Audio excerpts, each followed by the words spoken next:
Next is revocation of cancellation of registration according to section 30. Revocation means അസാധുവാക്കുക എന്നുള്ള അർത്ഥമാണ്. അപ്പോൾ ക്യാൻസൽ ചെയ്ത രജിസ്ട്രേഷൻ അസാധുവാക്കുക എന്ന് പറഞ്ഞാൽ നമുക്ക് വീണ്ടും രജിസ്ട്രേഷൻ ചെയ്യാവുന്നത് പോലെ ആക്കുക, അല്ലെങ്കിൽ ക്യാൻസലേഷൻ മാറ്റിയിട്ട് നമുക്ക് രജിസ്ട്രേഷൻ ആയി എന്നുള്ള അർത്ഥമാണ്. അപ്പോൾ ക്യാൻസലേഷൻ ആയ രജിസ്ട്രേഷൻ അസാധുവാകുക എന്ന് പറഞ്ഞാൽ രജിസ്റ്റേർഡ് ആയിട്ട് തന്നെ തുടരുക എന്നുള്ള അർത്ഥമാണ്. So cancellation of registration can be revoked as provided under section 30. Any registered person whose registration is cancelled may apply to such officer by revocation of cancellation of registration in the prescribed manner within 30 days from the date of service of cancellation order. So നമുക്ക് cancellation registration cancel ചെയ്താണ് revoke ചെയ്യാനായിട്ട് സാധിക്കും. അതായത് section 30 അനുസരിച്ചാണ് ഏത് registered പേഴ്സണും ക്യാൻസലേഷന് വേണ്ടി അല്ലെങ്കിൽ proper officer അത് കൊടുത്തിട്ടുണ്ടെങ്കിൽ 30 ദിവസത്തിനുള്ളിൽ നമുക്കത് ആ cancellation order revoke ചെയ്യാനായിട്ട് സാധിക്കും. On the receipt of application of revocation, the proper officer may in such manner and within such period may as prescribed by order either revoke cancellation of registration or reject application. അപ്പോൾ അതിന് വേണ്ടിയിട്ട് revoke ചെയ്യാൻ വേണ്ടിയിട്ടും cancellation registration revoke ചെയ്യാൻ വേണ്ടിയിട്ടും നമ്മൾ എന്ത് ചെയ്യുക, അവിടെ ഒരു ആപ്ലിക്കേഷൻ ഫോം കൊടുക്കുക.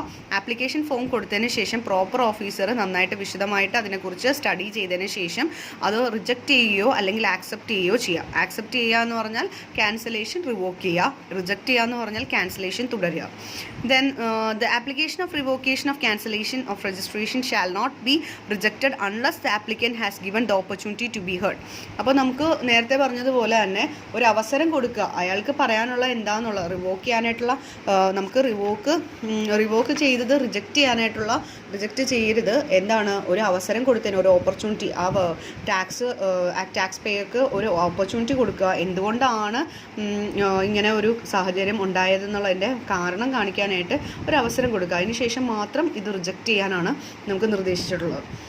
The revocation of cancellation of registration under CGST Act or UTGST Act shall be deemed to be revocation of cancellation of registration under CGST Act also.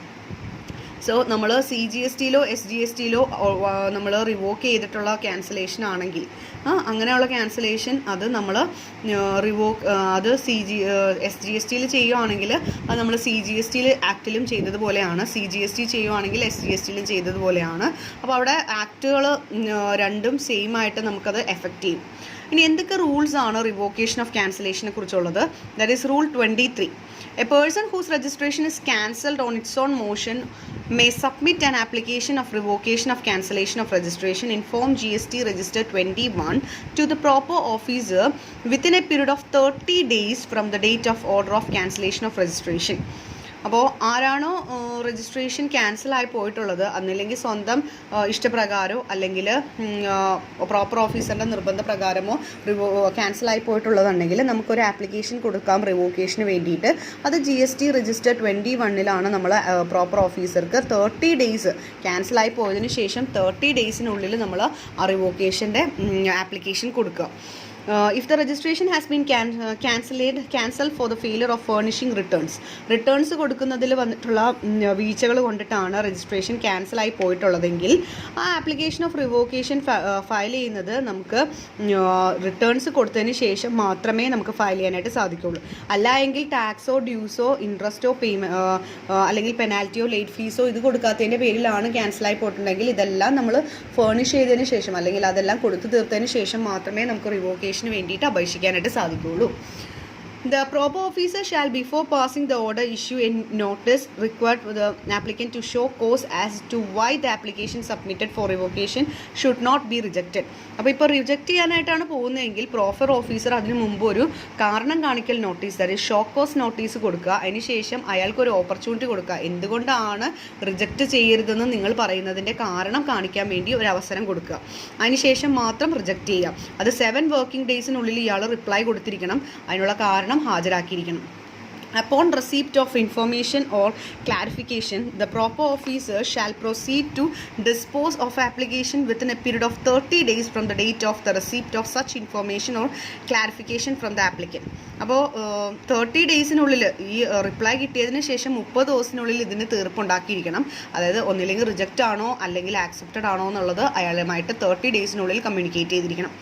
Where the proper officer finds that there is sufficient ground of revocation of cancellation of registration, he shall revoke the cancellation of registration within a period of 30 days from the date of receipt of application and communicate the same to the applicant.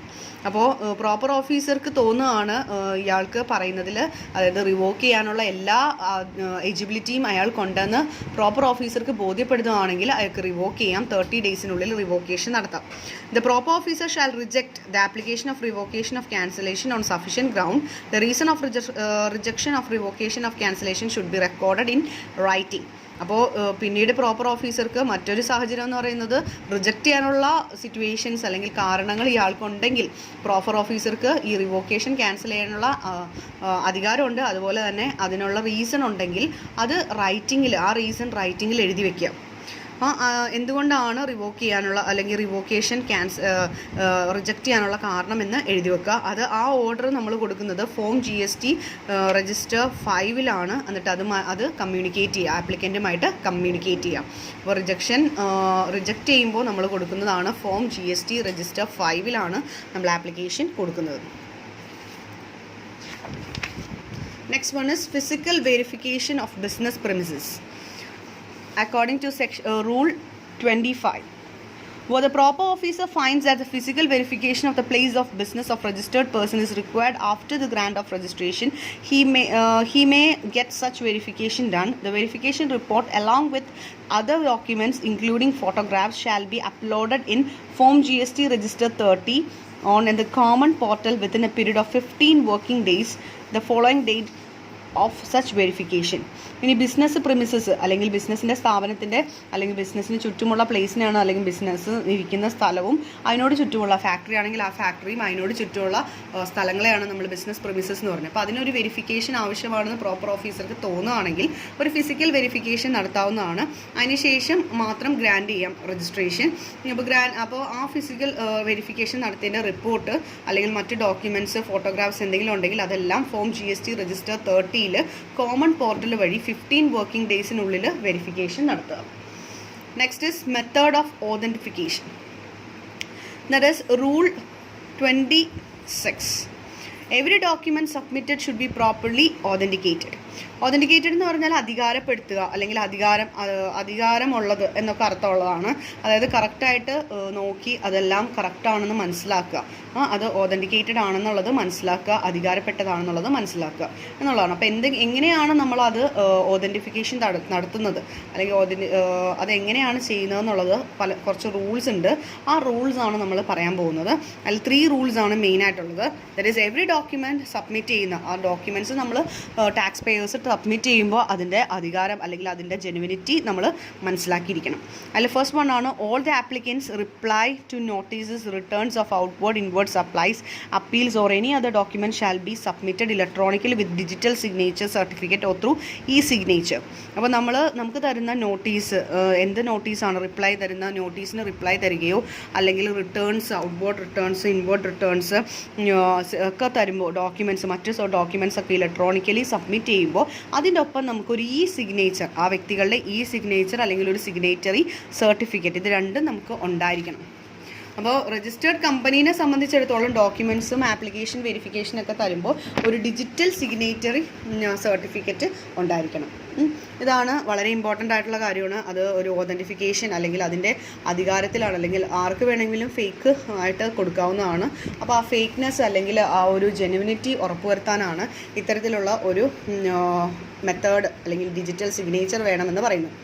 Each documents or returns furnished online shall be signed and verified through electronic verification code. അപ്പോൾ ഒരു electronic verification കോഡിലൂടെ എന്തൊരു application അല്ലെങ്കിൽ എന്തൊരു ട്രാൻസാക്ഷൻസോ റിട്ടേൺസോ ഫേണിഷ് ചെയ്യുമ്പോൾ അതെല്ലാം electronic code ഉപയോഗിച്ച് verification നടത്തണം. അപ്പോൾ ഇൻഡിവിജ്വൽ അപ്പോൾ ഇതെങ്ങനെയാണ് നമ്മൾ ആ കോഡ് വെരിഫിക്കേഷൻ നടത്തുന്നത് എന്നുള്ളതാണ്. In case of an individual or by individual himself he is absent from India or some other person duly authorized by him on his behalf, and where the individual is mentally incapacitated from attending of such of his affairs by his guardian or representative.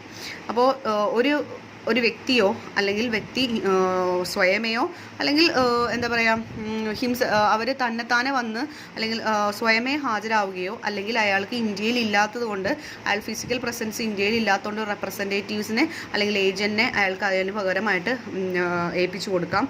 അതുമല്ല ഈ പറയുന്ന individual mentally incapable ആണെങ്കിൽ അങ്ങനെ ആ ഒരു ബിസിനസ്സിന് വേണ്ടിയിട്ട് അല്ലെങ്കിൽ ആ ഒരു കാര്യം അറ്റൻഡ് ചെയ്യാൻ വേണ്ടിയിട്ട് ഗാർഡിയനെയോ അല്ലെങ്കിൽ റെപ്രസെൻറ്റേറ്റീവ്സിനെയോ അല്ലെങ്കിൽ ഇതിനു വേണ്ടി ചുമതലപ്പെടുത്തിയ ആരെങ്കിലും ഏൽപ്പിക്കാവുന്നതാണ്. Then in case of Hindu undivided family ആണെങ്കിൽ by karta or by authorised signatory of such കർത്ത. അപ്പോൾ ഹിന്ദു അൺഡിവൈഡഡ് ഫാമിലിനെ സംബന്ധിച്ചിടത്തോളം നമുക്ക് പഠിച്ചിട്ടുള്ളതാണ് ബിസിനസ്സിലൊക്കെ. ഹിന്ദു അൺഡിവൈഡഡ് ഫാമിലിയിൽ ഹെഡ് എന്ന് പറയുന്നത് കർത്തയാണ്. അപ്പോൾ കർത്ത പറയുന്ന കാര്യങ്ങളാണ് മെമ്പേഴ്സ് ഓഫ് ദി ഫാമിലി എന്ന് പറയുന്നവർ കേൾക്കുന്നത്.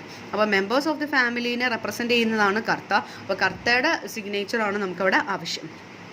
In case of government or any other governmental agency or local agency by an officer or authorized by himself. അപ്പോൾ ഗവൺമെൻറ്റോ അല്ലെങ്കിൽ ഗവൺമെൻറ് ഏജൻസീസോ അല്ലെങ്കിൽ ഏതെങ്കിലും ലോക്കൽ അതോറിറ്റീസോ ആണോ പബ്ലിക് യൂട്ടിലിറ്റി ഫെസിലിറ്റീസിന് അല്ലെങ്കിൽ പബ്ലിക് യൂട്ടിലിറ്റീസ് സർവീസസിന് വേണ്ടിയിട്ട് പ്രവർത്തിക്കുന്നവരാണെങ്കിൽ അവരുടെ സിഗ്നേച്ചറും ആവശ്യമാണ്.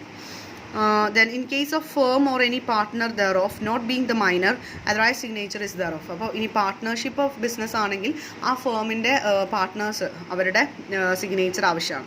ഇൻ കേസ് ഓഫ് ട്രസ്റ്റ് ആണെങ്കിൽ നമ്മളൊരു ട്രസ്റ്റാണ് രൂപീകരിച്ചിട്ടുള്ളെങ്കിൽ ആ ട്രസ്റ്റിയുടെ അഥോറൈസ്ഡ് സിഗ്നേച്ചർ ആവശ്യമാണ്.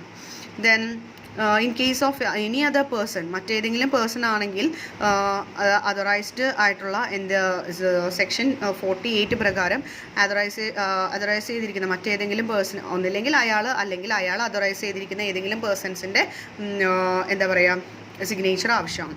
And the third one is all notices, certificates or order shall be issued electronically by the proper officer authorized to issue such notice or certificates or order through digital signature certificate or e-signature verified by any other digital mode. അപ്പോൾ നമ്മൾ computerised അല്ലെങ്കിൽ digital സിസ്റ്റമാണ് നമ്മൾ common portal രൂപീകരിച്ചു GSTയിൽ.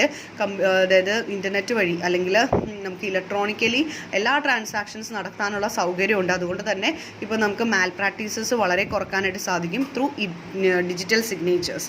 അപ്പോൾ അതുകൊണ്ട് തന്നെ certificates, notice അങ്ങനെയുള്ള കാര്യങ്ങളെല്ലാം തന്നെ പ്രോപ്പർ ഓഫീസറുമായിട്ട് കമ്മ്യൂണിക്കേറ്റ് ചെയ്യുന്നത് ഇലക്ട്രോണിക്കലി ആയിരിക്കണം. അതുപോലെ നോട്ടീസ് ഇഷ്യൂ ചെയ്യുന്നതും സർട്ടിഫിക്കറ്റ്സ്, ഓർഡേഴ്സ് ഒക്കെ കൊടുക്കുന്നത് ഇത്തരത്തിലുള്ള ഡിജിറ്റൽ സിഗ്നേച്ചർ സർട്ടിഫിക്കറ്റ്സ് വഴിയാണ്. That is which can be verified early.